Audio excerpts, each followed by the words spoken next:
Hey, what's up, guys? I'm Miss Gaspar. E aqui a gente vai falar um pouquinho nesse vídeo sobre o que rolou no Enem e na redação desse ano, que traz muitos sentidos, né, guys? Muitos tópicos, muitas maneiras de se abordar os desafios da valorização africana aqui no Brasil, né? Então, vem trocar uma ideia comigo no assunto e, obviamente, se você quiser saber mais, já clica aqui e segue a Miss, ok? Então, para a gente poder aprofundar uma escrita, é lógico que escrever sobre esses temas que a gente não tem total propriedade ou uma conexão pessoal direta, né? Pode ser uma tarefa bem desafiadora, mas também uma oportunidade poderosa para a gente ter essa aprendizagem em relação à empatia. Quando o assunto é complexo, sensível, principalmente sobre a herança africana aqui no Brasil, que é um tema que tem um peso histórico, né, guys? Tem um peso cultural, tem um conhecimento vivencial ou uma experiência aí que nos aproxima com realidades muito envolvidas, né? Tem sempre um risco da gente interpretar, ter uma interpretação limitada, na verdade, né? Então, a primeira dificuldade é a pesquisa. Não basta só a gente buscar as informações. A gente precisa compreender o contexto, ouvir vozes de quem vivencia, né? Sentir o impacto desse tema na pele. Então, a gente precisa pesquisar, né? E a gente precisa ter tempo para isso. Lendo, né? De novo, a gente precisa ler e não na tela, a gente precisa ler. Sem isso, tem um grande risco aí da gente cair em uns estereótipos ou simplificações que, ao invés de ajudar a gente, podem reforçar preconceitos. Então, no caso da valorização da herança africana no Brasil, a gente está falando de uma cultura super rica, que diversas vezes, e muitas vezes, é super reduzida, né?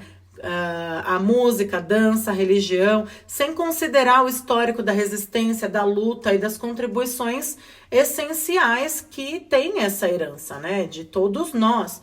Eu sempre falo, meu cabelo cacheado não é porque é da minha herança europeia e portuguesa, né? Um outro obstáculo tá na gente poder captar o tom correto, né? Então, quando a gente escreve sobre esses temas que a gente não tem muita relação, é fácil a gente poder adotar um tom ou excessivamente acadêmico ou excessivamente distante, o que pode acabar afastando quem está lendo e desumanizando de uma certa forma essa discussão. Então, a valorização, esse tema, né, da cultura africana no Brasil, ela não é apenas um conceito abstrato, mas uma questão de identidade muito forte e de dignidade para milhões de pessoas, né? Então, para transmitir uma certa complexidade nesse tema, com respeito, é preciso a gente encontrar equilíbrio entre a precisão,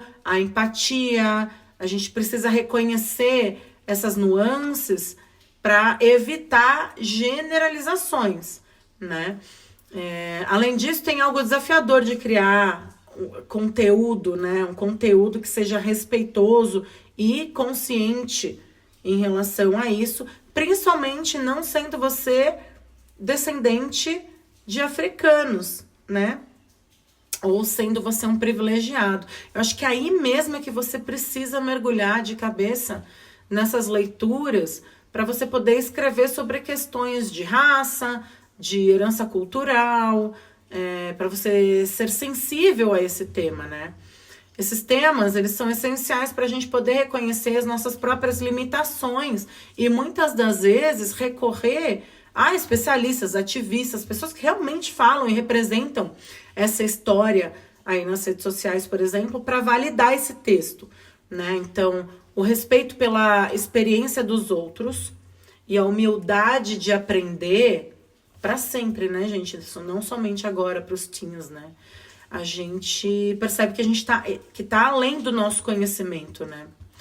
E tem uma questão também de impacto, né? Um texto sobre a valorização da herança africana pode contribuir para a conscientização ou para reforçar alguns estereótipos, dependendo da abordagem que você dá. Por isso que é importante você fazer um esforço consciente para trazer à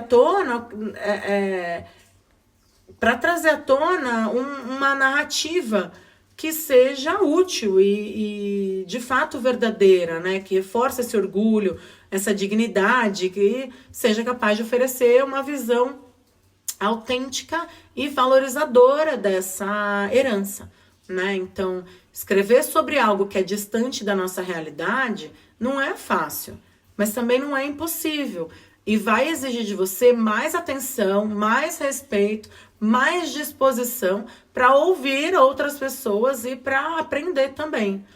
É uma prática que não necessariamente feita aí exatamente para esse tema, mas pode abrir horizontes para permitir que a gente possa entender não somente esse tema, mas contribuir para que outras pessoas possam se conectar com a importância dessa herança, né?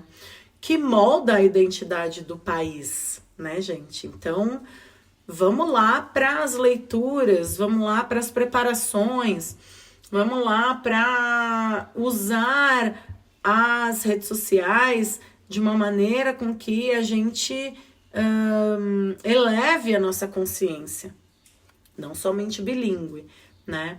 E aí vai um desafio para você. Você conseguiria escrever sobre essa African heritage, essa appreciation, né? Então, quando a gente fala de valorização, a gente usa palavras como appreciation, a gente usa palavras como não somente o valorization, né? A gente estava falando aqui sobre essa palavra hoje com os teens. E aí a valorização também tem essa tradução principal como a valorization, mas no sentido mais de value, de economics, you know? Então a gente pode usar aí essa tradução de várias formas, mas algumas que os meus alunos deram hoje aqui são, uma foi Challenges to bring value to African heritage in Brazil, que eu achei super fair, muito boa. As outras duas que eu vou passar para vocês aqui agora foram de duas teens. E a primeira é Challenges to bring... Challenges to appreciate the African heritage in Brazil. É uma outra possibilidade. Então, a valorização a gente pode verter aí como appreciation, recognition, né? De ter, de fato, esse reconhecimento, essa valorização da herança africana, ou também de validation, que é uma outra palavra importante aí, que atribui essa importância para dentro dessa escrita que você vai desenvolver aí em relação à herança africana no Brasil. Só um punhado de coisas aqui, de pensamentos para vocês, e fica como dica a curiosidade, né, gente? Porque se a gente não for curioso, se a gente não for atrás, a gente acaba não desenvolvendo temas que não estão não são da nossa vivência, né? Isso é extremamente importante para a gente poder abrir os horizontes. Isso não somente para o teens, né, gente? Vamos abrir aí os horizontes adultos também. Lembra que eu falei que a gente aprende para sempre? Então, a gente tem que ser humilde para ir atrás e aprender sobre outras coisas e sobre também esses conceitos que não nos dizem respeito, mas a gente tem obrigação de saber para poder enaltecer e para poder também entender a importância e a significância desse início aí do Brasil, né? Desse poder da África e dos indígenas também no nosso início aí aqui no Brasil, ok? Stay tuned, a gente vai falar bastante sobre o inglês para provas também aqui no YouTube. E se você quiser, já ativa aí as notificações para você receber toda hora que tiver um vídeo novo, beleza? See you soon, guys. Take care, bye bye.